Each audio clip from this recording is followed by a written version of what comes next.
सबको जय मसीह की। प्रभु यीशु मसीह की शांति आपके जीवन में हमेशा बरकरार रहे। सच में प्रभु भला है, उसकी करुणा सदा की है, ना कभी छोड़ता है ना कभी त्यागता है। हर समय, हर पल, हर घड़ी, हर क्षण हमारी सुरक्षा वो करता है, हमारी सुधि वो रखता है। नाना प्रकार की परीक्षाओं से भी हम गुजरते, ना हमें कभी छोड़ता है ना कभी त्यागता है, क्योंकि नए नियम का एक ऐसा वायदा उसने हमारे साथ किया है। नए नियम की एक ऐसी प्रतिज्ञा हर एक यीशु पर ईमान रखने वालों के लिए है कि उसने कहा है कि मैं तुझे कभी अनाथ नहीं छोड़ूंगा, इस युग की समाप्ति तक मैं तेरे साथ हूं। आमीन। आइए अजीजों, फिर से एक बार जो नए लोग जुड़े हैं, आप सभी का हम प्रभु यीशु मसीह के पवित्र और सामर्थ्य नाम में स्वागत करते हैं। मैं विनती करता हूं, यदि आपको इस सेवकाई से आशीष मिलती है तो कृपया इस वीडियो को, इस सेशन को आप आपके लोगों के साथ या किसी ग्रुप पर आप शेयर कर सकते हो, ताकि आपके शेयर करने के द्वारा और हमारे भाई बहन वो भी आशीषित हो सकते हैं और उनके आशीष का कारण आप भी बन सकते हो। तो आइए, जिस विषय पर हम अध्ययन करें वो विषय है क्रियाशील विश्वास, एक्टिव फेथ। और उसके लिए हमने जिस वचन का चुनाव किया है वो वचन है याकूब की पत्री, उसका 2 अध्याय और वचन 26, book of James chapter 2 verse 26। अतः जैसे देह आत्मा बिना मरी हुई है, वैसा ही विश्वास भी कर्म बिना मरा हुआ है। कर्म मतलब ये दुनिया के धर्म के कर्म में बताते वो नहीं, यहां पे कर्म को इंग्लिश में डीड्स कहा गया है, मतलब एक्शन, क्रिया। विश्वास यदि क्रिया नहीं कर रहा है, विश्वास केवल बोलने में नहीं तो विश्वास क्रिया में भी आना चाहिए, वचन में भी होना चाहिए, तब जाकर हम चल सकते हैं। आमीन, हालेलुया। आज इस विषय को लेकर निश्चित मैं विश्वास करता हूं कि आज का जो एपिसोड है वो आपके जीवन के लिए निश्चय आशीष का ही नहीं तो मसीह के पीछे क्रियाशील विश्वास के साथ कैसे चले उस पर रोशनी डालने वाला होगा। आमीन, हालेलुया। जैसे कितनी भी बड़ी व्यक्ति क्यों ना हो, यदि वो अपने शरीर से प्राण त्याग देती है, उसके अंदर से प्राण रूह चली जाती है, उस व्यक्ति को नाम से नहीं बुलाया जाता है, उसको डेड बॉडी कहा जाता है। मरा हुआ जो लाश होती है, जैसे शव होता है, वैसे ही कहा जाता है। भले वो कितना भी नामी व्यक्ति क्यों ना हो, ज्ञानी व्यक्ति क्यों ना हो, धनवान व्यक्ति क्यों ना हो, कितना भी वो तंदुरुस्त व्यक्ति क्यों ना हो, बॉडी बिल्डर क्यों ना हो, इसका मतलब जब तक उस शरीर में आत्मा का निवास है तब तक उस व्यक्ति को अहमियत है, तब तक उस व्यक्ति का मूल्य है, तब तक उस व्यक्ति को कीमत है, उसको नाम से बुलाया जाएगा। लेकिन बाइबल यहां पे कहती है, स्पष्ट रीति से कहती है कि यहां पर बाइबल हमें स्पष्ट रीति से बताती है कि यहां पर विश्वास जैसे कर्म के बिना मरा हुआ है, जैसे उसकी तुलना की गई है जैसे एक शरीर के अंदर से, जैसे देह आत्मा बिना मरी हुई है। आज इस विश्वास के बारे में बहुत प्रचार है हमारे पास। बहुत सारे लोग आकर, भारत या भारत से बाहर से आकर आने वाला व्यक्ति विश्वास का ही प्रचार करता है, लेकिन सवाल यह उठता है, क्या मेरा विश्वास काम कर रहा है? क्या मेरा विश्वास जिंदा है? क्या मेरा विश्वास क्रिया कर रहा है? बहुत सारे लोग अलग अलग चर्च में हम जाते, क्या विश्वास करते हो? सबके हाथ खड़े हो जाते हैं। लेकिन क्या जब चंगाई चाहिए बीमारी के अंदर, क्या हमारे अंदर यह विश्वास है कि यीशु के कोड़े खाने से मैं चंगा हो गया हूं? प्रथम वचन आता है और वचन हमारे जीवन में जब आता है तो वचन विश्वास को चालना देता है, विश्वास को चलाता है। और इसी बात को शायद आपको ये वचन सुनकर आप शायद बोर हुए होंगे, लेकिन मैं फिर से आपको लेकर जाना चाहता हूं कि विश्वास काम कब करता है, उनके लिए उनके जीवन में किस तरीके से परमेश्वर ने अद्भुत रीति से काम किया। लेकिन जब हम रोमियो की पत्री उसका 10वां अध्याय वचन 17 में भी क्या लिखा है, अतः विश्वास सुनने से और सुनना मसीह के वचनों से। उसके साथ हम इब्रानी की पत्री 4 अध्याय और वचन 1 और 2 को पढ़ते। इसलिए जबकि उसके विश्राम में प्रवेश करने की प्रतिज्ञा अब तक है, उसके विश्राम में मतलब सियोन में, आगे क्या कहे देखो, तो हमें डरना चाहिए, ऐसा ना हो कि तुम में से कोई जन उससे वंचित रह जाए।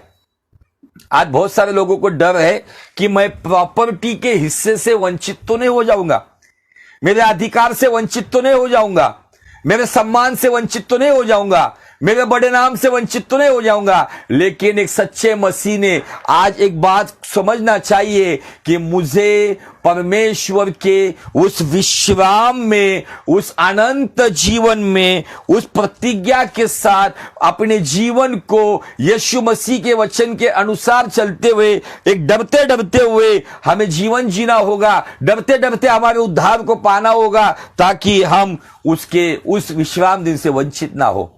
आगे क्या कहता है वचन, इब्रानी की पत्री 4 अध्याय वचन 2, book of Hebrew chapter 4 verse 2, क्योंकि हमें उन्हीं की तरह सुसमाचार सुनाया गया है। उन्हें मूसा के द्वारा सुसमाचार सुनाया गया, उन्हें परमेश्वर के दास के द्वारा सुसमाचार सुनाया गया। वो मिस्र के गुलाम थे, 400 साल से गुलाम गए, उनको अपने पैरों के नीचे कुचल रहा था। तब मूसा उनका मसीहा बनकर आया और मूसा ने उनको फिरौन का सामना करते हुए उन्हें लाल समंदर के पार लेकर गया। लाल समंदर फट गया 2 हिस्से में, फिरौन की सेना रुक गई उस जगह पे। वहां पर फिरौन की सेना का कुछ अमल या अधिकार नहीं चला। मूसा मसीहा बनकर आया और मूसा ने उनको सुसमाचार दिया था कि परमेश्वर तुम्हें प्रतिज्ञा के देश पे लेकर जा रहा है, जहां पर दूध और मधु की धाराएं बहती है। यह सुसमाचार सुनने के बाद भी ऐसा लिखा है, उन्हें भी हमी की तरह, हमारी तरह सुसमाचार सुनाया गया, पर सुने हुए वचन से उन्हें कुछ लाभ ना हुआ, क्योंकि सुनने वालों के मन में विश्वास के साथ वचन नहीं बैठा।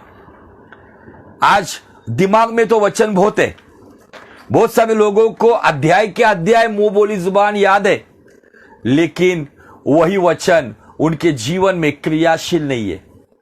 आज क्यों क्रियाशील नहीं है? क्योंकि बुद्धि में वचन रहना ठीक है, लेकिन बुद्धि से वो वचन मन में नहीं बैठता है ना।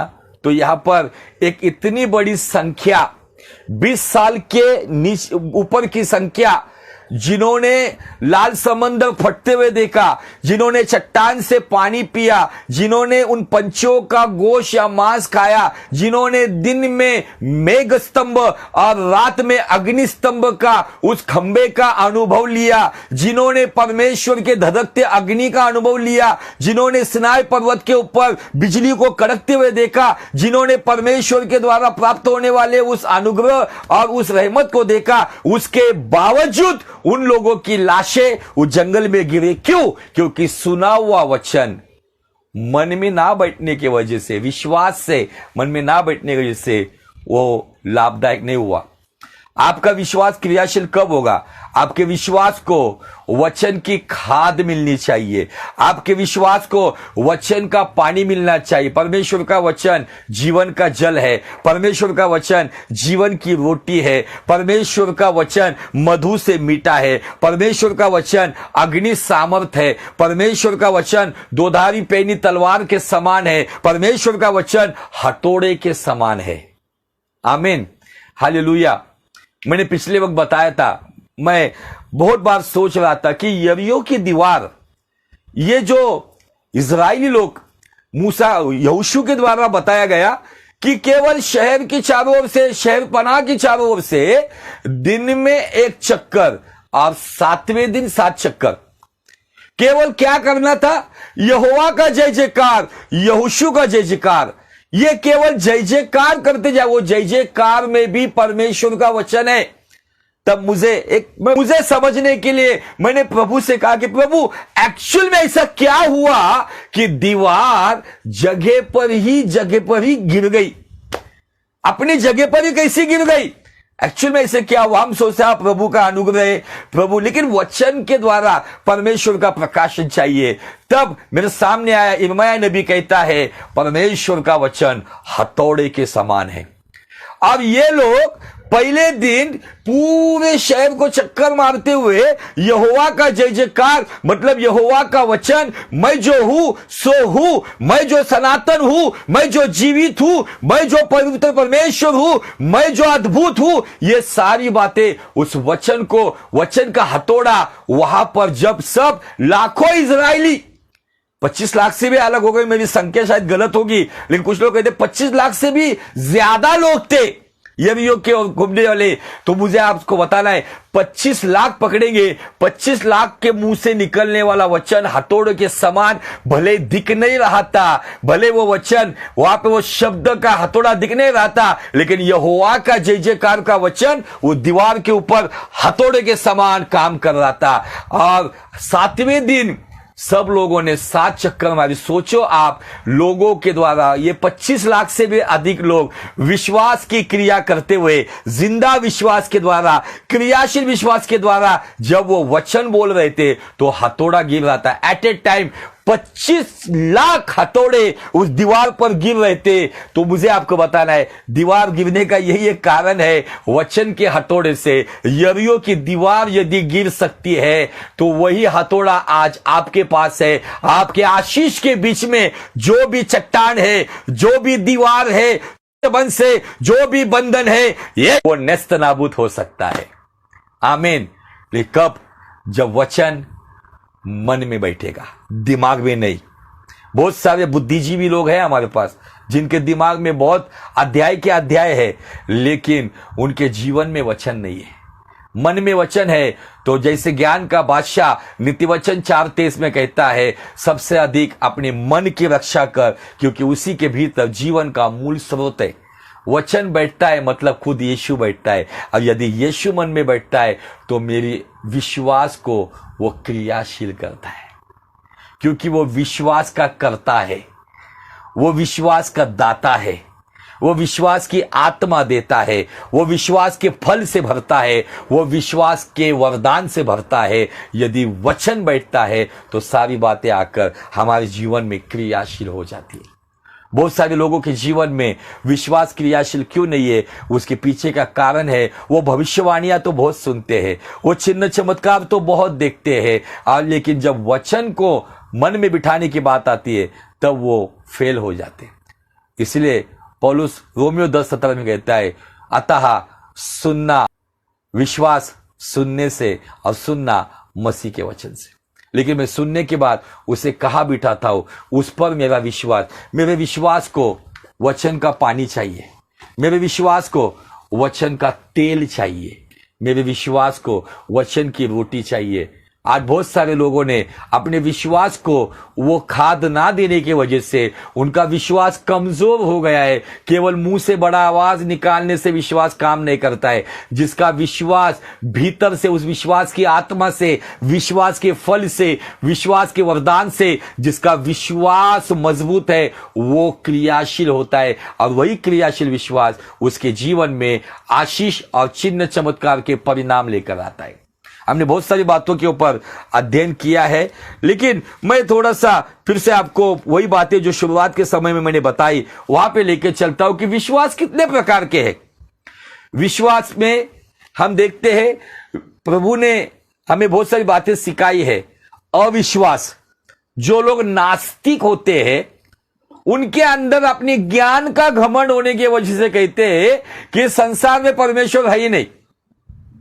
मेडिकल साइंस भी अभी परमेश्वर एक शक्ति है उस पर विश्वास करने लगी है, इसलिए डॉक्टर अपने सारे प्रैक्टिकल करने के बाद, अपने सारी कोशिश करने के बाद जब उसे पता चलता है कि अभी हार्ट बीट डाउन हो गई है, लिवर काम नहीं कर रहा है, हार्ट काम नहीं कर रहा है, उसको जब पता चल गया इस शरीर के सारे ऑर्गन्स फेल हो गए, तब वो रिश्तेदार को कहता है कि अभी परमेश्वर पर विश्वास करो, देखो कुछ होता है। लेकिन बहुत सारी जगह पे ऐसे चमत्कार हुए जिसके द्वारा डॉक्टर आश्चर्यचकित हो गए। क्यों?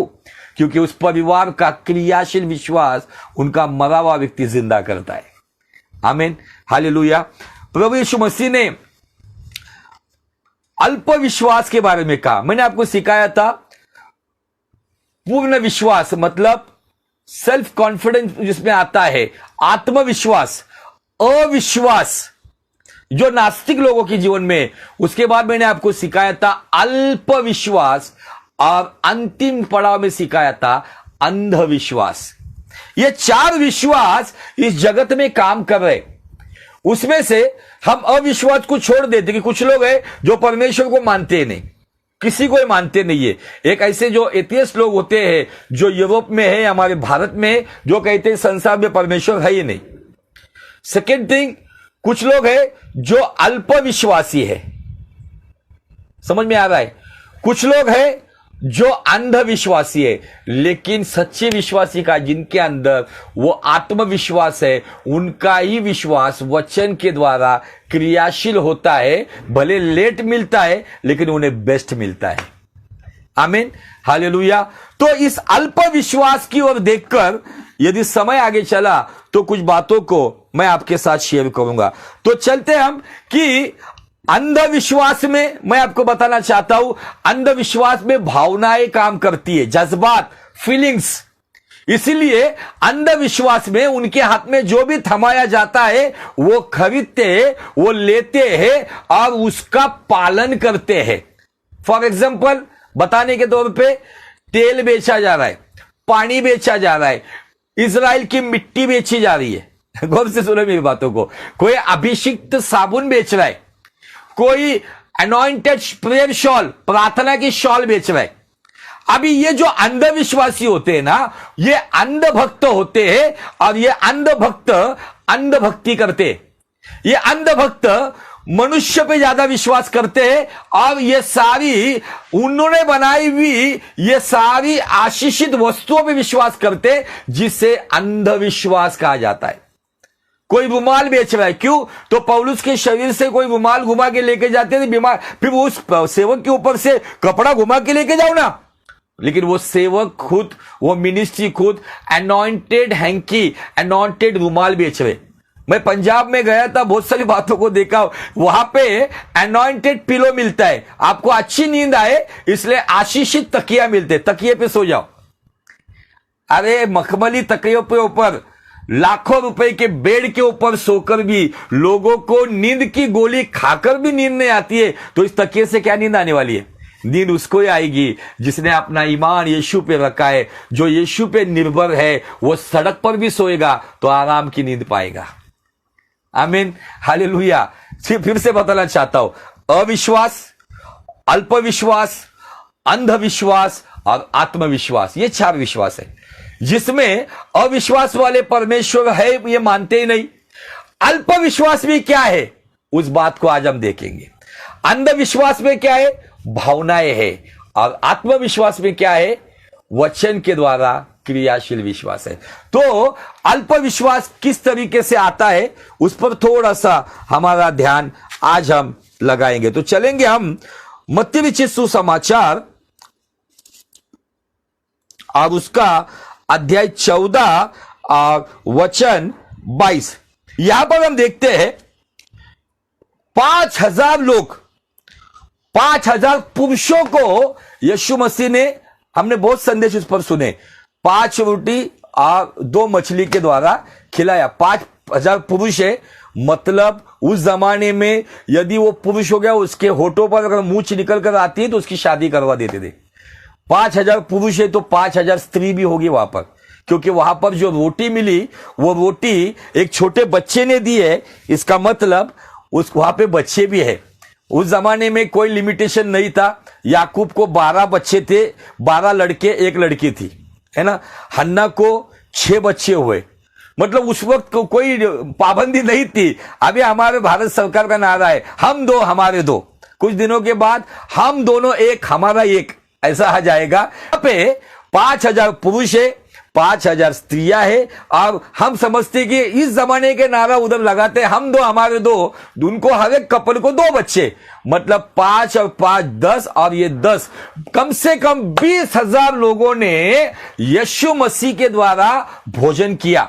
एक ऐसा अलौकिक चमत्कार हुआ। उस चमत्कार के बाद जो लंच टाइम में दोपहर का भोजन डिनर तक चल रहा था, इतनी बड़ी भीड़ थी। अब लोग कितने भूखे थे पता नहीं था। जो वो मछली और उसमें नॉनवेज, बड़ी तादाद में लोग बैठे हुए केवल खा रहे हैं। मैं लेकिन 22 वचन में जब आता हूं, मत्ती 14:22 में ऐसा लिखे, तब उसने मतलब यीशु मसीह ने तुरंत अपने चेलों को नाव पर चढ़ने के लिए विवश किया। विवश ये शब्द कब आता है? जबरदस्ती। यदि कोई निकल, अरे जाना बाबा जल्दी जल्दी निकलो, गाड़ी निकल जाएगी, प्लेन निकल जाएगा, ट्रैफिक प्रॉब्लम है। जब विवश करना मतलब वहां पे भीड़ सुनने को तैयार नहीं थी, केवल खाने के पीछे लगी हुई थी। प्रभु यीशु मसीह 12 लोगों को निकाला, उनको विवश किया और बोला जाओ नाव पे बैठकर उस किनारे, मैं आता हूं। ये लंच टाइम का खाना डिनर तक चल रहा था। लोग इतने खाने के पीछे, आज भी लोग इतना घर में खाने के बाद भी बाहर ये खाओ क्या वो खाओ ऐसा देखते रहते। और उसमें ज्यादा मसी लोगों को तो यदि बिरयानी के प्लेट के अंदर केवल चावल मिला, पीस नहीं आया, तो लोग मांग कर लेते हैं, अरे पीस नहीं डाला है, केवल हड्डी ही आई है। ऐसे भी हमारे कुछ लोग हैं, आपका भी तजुर्बा है, मैंने तो बहुत अनुभव लिया इन बातों में। चलते ऐसा लिखा है कि वे उससे पहले पार चले जाए जब तक वो लोगों को विदा करे। यहां से वो लोगों को विदा कर रहा था, लोगों को कहता चलो चलो चलो, खाना खत्म हो गया, मीटिंग खत्म हो गई, जाओ अपने अपने घर। एक साइड से वो 20,000 लोगों को विदा कर रहा था और दूसरे साइड से 12 को विदा कर रहा था, जाओ। 20,000 लोग केवल शारीरिक भोजन खाकर उन्हें विदा कर दिया था, लेकिन ये जो 12 लोग हैं ना, ये 12 लोगों की ऐसी सर्कस हो गई। आप जस्ट एक कल्पना करो, 12 लोगों ने 20,000 लोगों को परोसा, क्या हालत हुई होगी। कितने बार पतरस, यूहन्ना, बर्तलमय, ये थोमा, ये कितने बार याकूब, कितने बार उठे बैठे हो गए, रोटी ले लो पीस ले लो, रोटी ले लो पीस ले लो। लंच टाइम जो चल रहा था वो डिनर तक आ गया था। 12 लोगों ने तकरीबन 20,000 लोगों को खाना खिलाया। अब उसके बाद गुरु कहता है आराम मत करो, चलो नाव पे बैठ के। अभी नाव मतलब अभी के जमाने की नाव नहीं कि मोटर स्टार्ट कर दिया, एक्सीलेटर दिया और वो चली लॉन्च। वहां पे चप्पू चलाना पड़ता था। वहां पे वो चप्पू जो लकड़ी का आता है जिसको हाथ से चलाना पड़ता था, ये नाव लेकर चले। देखो क्या हुआ, वो लोगों को विदा करके प्रार्थना करने के लिए अलग पहाड़ पर चला गया और सांझ को वह अकेला था। उस समय नाव झील के बीच लहरों से डगमगा रही थी क्योंकि हवा सामने की थी और यीशु रात के चौथे प्रहर पर झील पर चलते हुए उनके पास आया। चेले उसको झील पर चलते हुए देखकर घबरा गए। अब ये घबरा क्यों गए? अरे दिन भर इतना खाना परोसा है उन्होंने, 20,000 से भी अधिक लोगों को उसने खाना परोसा। उसके बाद प्रभु ने उनको अर्घ मिनिस्ट्री दी थी। जितने टुकड़े पड़े हुए, वेस्टेज नहीं जाना चाहिए। कुछ लोग बहुत वेस्टेज करते, घर में तो खाते ही दबा के, लेकिन बाहर का खाना वहां पे उनकी बड़ी बातें रहती है। यीशु ने उन लोगों को सारा रोटियों को इकट्ठा कर दिया, लगाया 12 टोकरियां भर के। उनको हाउसकीपिंग का भी काम दिया चेलों को, उनको वेटर का भी काम दिया लोगों को खिलाने का, उनको वॉलेंटियर का भी काम दिया, लोगों को 50-50 की लाइन बीट बना के। मतलब चेलों ने कौन सी मिनिस्ट्री की? वॉलेंटियरशिप किया, उन्होंने वेटर का काम किया, उसके बाद अंतिम उन्होंने हाउसकीपिंग का भी काम किया। सारे टुकड़े उठा लिए और उसके बाद इतने थकावट के बाद आप सोचो उनके शरीर में कितना दर्द हुआ होगा। उनकी जांघों में दर्द होगा, उनके हाथों में दर्द होगा, कमर में दर्द होगा। और उसमें गुरु ने कहा जाओ। और जैसे बीच झील में जब नाव पहुंची तो सामने से हवा से लहरें ऐसी उमड़ कर आ रही थी और उसमें सामने लहरें और पीछे से यीशु। यीशु ने उनको लगा क्या लिखा है देखो। अब कहने लगी ये भूत है, भूत है। अपने स्वामी को वो पहचान नहीं सके। क्यों पहचान नहीं सके? कभी कभी हम हमारे जीवन की थकावट में, कभी कभी हम हमारे जीवन की कमजोरी में, हम उस बातों में इतना घुल मिल जाते हैं। कभी कभी प्रभु आवाज देता है लेकिन हम समझ नहीं पाते और हम डर जाते हैं कभी कभी। मैं सोचता हूं जब वो जलती झाड़ी में, मैंने जब 10 कमांडमेंट पिक्चर देखा, तब वहां पर परमेश्वर का एक आवाज सुनाई पड़ता है, मोजेस। अगर ये आवाज आपके नाम से आए तो आप परमेश्वर बोलकर उसके पास जाएंगे या भूत बोलकर भाग जाएंगे। लेकिन मोजेस मतलब मूसा वहां पर रुक गया और उसने देखा कुछ अलग हो रहा है। यहां पर ये चेले क्यों डर गए? क्योंकि उनके अंदर अल्पविश्वास था। अब इन अल्पविश्वासियों में एक अल्पविश्वासी था जो दिखा रहा था मैं आत्मविश्वासी हूं, लेकिन अपने चाल चलन में वो अल्पविश्वासी निकला, जिसका सबूत यीशु मसीह ने दिया। आइए चलते आगे। अब वो डर के मारे चिल्लाने लगे। तब यीशु ने तुरंत उनसे बातें की और कहा, ढाढ़स बांधो, मैं हूं, डरो मत। आज यीशु आपसे कहता है, कौन सी परिस्थिति में हो आप, किस हालात में जी रहे हो, ढाढ़स बांधो, डरो मत, मैं हूं। कोई हो या ना हो, पति को कह रहा है पत्नी नहीं है, नो प्रॉब्लम। पत्नी को कह रहा है पति नहीं, नो प्रॉब्लम। बच्चों को कह रहा है माँ बाप नहीं, प्रॉब्लम। माँ बाप को कह रहा है बच्चे साथ नहीं दे रहे, नो प्रॉब्लम। भाई को कह रहा है बहन साथ में नहीं है, बहन को कह रहा है भाई साथ में नहीं, कोई साथ में है या ना नहीं, ढाढ़स बांधो, डरो मत, मैं हूं, मैं हूं। आज वो कहता है मैं हूं आपके साथ। अब जो इन बातों को सुनकर इस वचन को अपने मन में बिठाकर यदि चलेगा तो मैं हूं कहने वाला वचन का यीशु आपके विश्वास को क्रियाशील करेगा और असंभव बातों को संभव करेगा। आमीन। देखो आगे ऐसा हुआ, पतरस ने उनको उत्तर दिया, हे प्रभु, यदि तू है तो मुझे अपने पास पानी पर चलने की आज्ञा दे। ये पतरस थोड़ा हटीली खोपड़ी वाला आदमी था।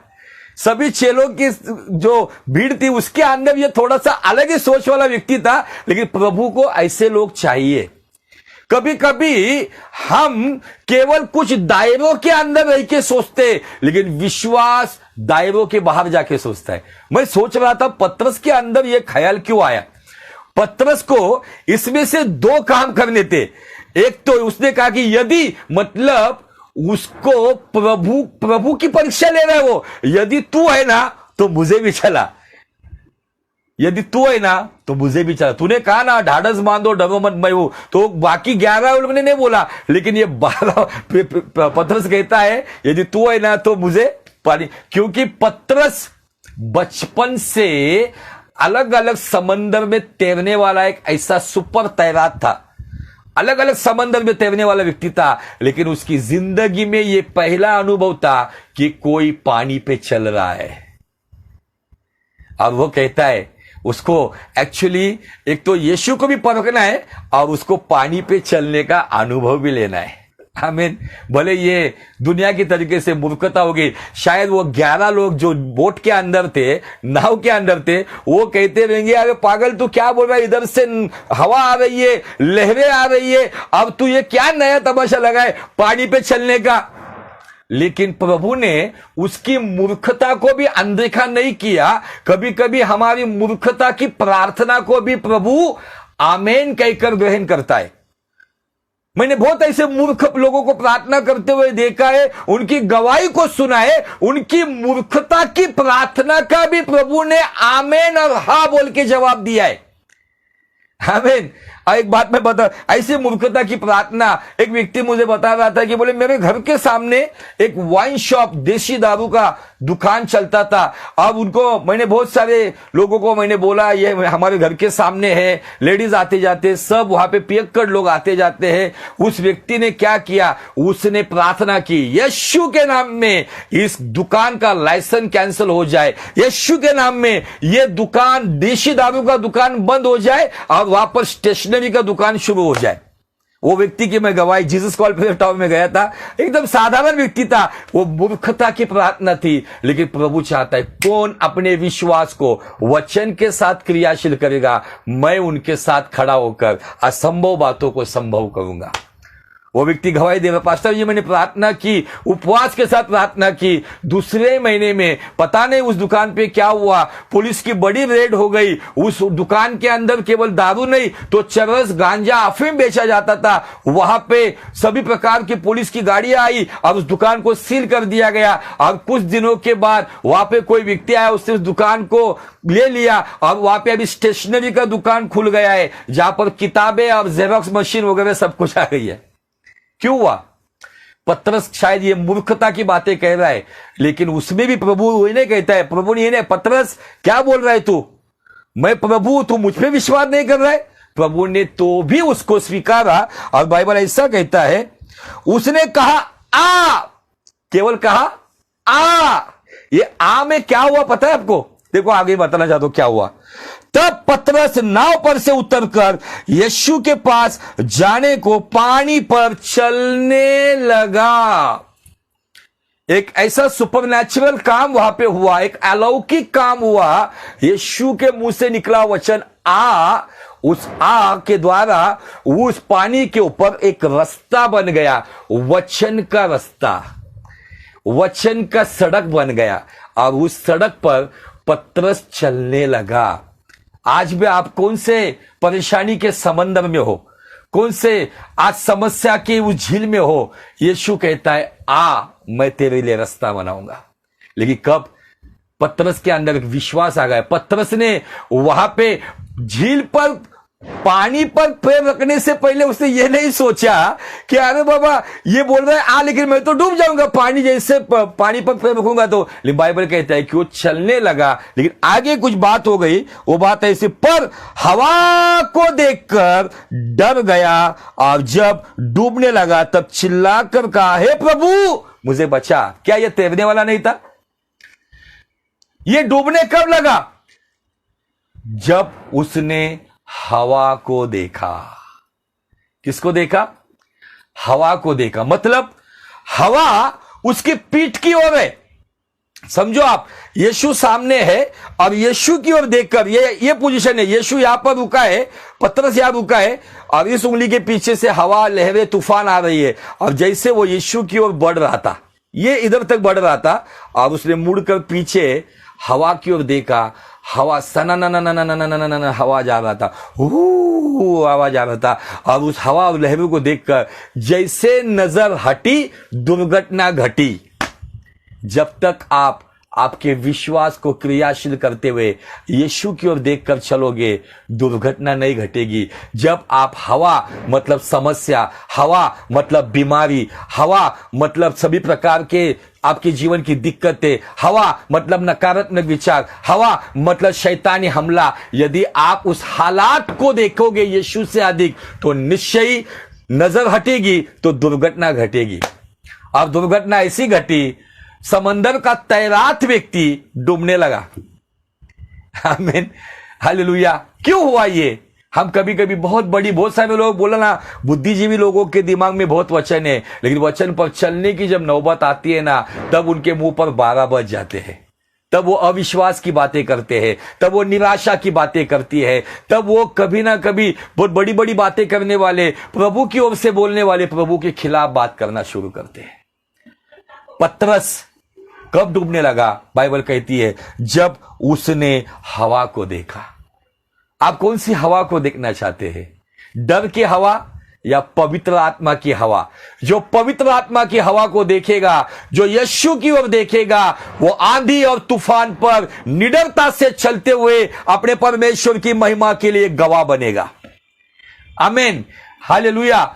ये डर की हवा आज भी बहुत सारे लोगों के आत्मिक जीवन को विश्वासहीन करते हुए, उनके विश्वास को मुर्दा बनाते हुए आज कहीं ना कहीं डुबा रहे हैं। लेकिन धन्य वे लोग जो अपनी हर हालात में वचन को मन में बिठाकर यीशु की ओर देखकर जो यीशु की ओर चलते हैं, वो आंधी और तूफान को अपने पैरों तले कुचलकर अपने उद्धारकर्ता के पास से नया अनुग्रह पाते हैं। Hallelujah, praise the Lord. इन दिनों में मैं आज आपको प्रोत्साहित करना चाहता हूं। डर की हवा आपके अंदर डर लेकर आए। डॉक्टर का शुगर का रिपोर्ट भी, बीपी का रिपोर्ट भी, कुछ भी आने दो, लेकिन उसे हवा दे दो। हवा लो मत, हवा दे दो। और यीशु को देखो, उसके कोड़े खाने से मैं चंगा हूं। मुझे दवा भी लेनी है, मुझे दुआ भी करनी है। विश्वास का वचन मेरे हृदय में रखकर वचन की नींव पर मुझे चलना है। तो निश्चित भले इजरायलियों को सुना हुआ वचन लाभदायक नहीं हुआ, लेकिन हमारे जैसे ईसाइयों को सुना हुआ वचन यदि मन में बैठेगा तो निश्चय आने वाले दिनों में, इवन आज के दिन में, हमारे लिए निश्चय और निश्चय, डंके की चोट पर कहना चाहता हूं, लाभदायक और लाभदायक ही होगा। आमीन। अभी आगे देखो मजा। फिर वो कहता है मुझे बचा। यीशु ने ऐसा नहीं कहा, अरे तू तैरना, तू तो तैरने वाला मछुआरा है ना, मैंने तो तेरे लिए कहा था ना, आज से तू मछलियां नहीं इंसानों को पकड़ेगा। इतना तैरात आदमी है तू, तैरना तू नहीं। प्रभु ने उसके पतरस के अंदर तैरने की कला है, इसे अनदेखा कर दिया। लेकिन प्रभु ने एक ही देखा, ये मेरा बच्चा है, डूब रहा है। भले उसने चलने की कोशिश की, थोड़ा समय उसने डर के हवा को देखा, लेकिन उसके बावजूद वो अपना प्रयत्न नहीं कर रहा था, वो अपनी कलाकारी से तैरने की कोशिश नहीं कर रहा था। वो अभी भी मुझ पर निर्भर है, तो मेरा कर्तव्य है मुझे हाथ देकर उसको बाहर निकालना है। बड़ी आंधी आने से, बड़ा तूफान आने से, यीशु मेरा हाथ ना छोड़ेगा। बड़ी आंधी आने से, बड़ा तूफान आने से, यीशु मेरा हाथ ना छोड़ेगा।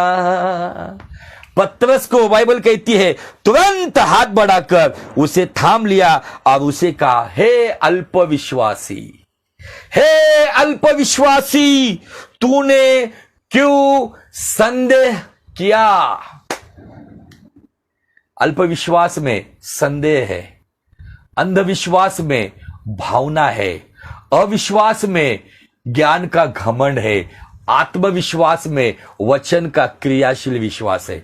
आप कौन सा विश्वास देना चाहते हो?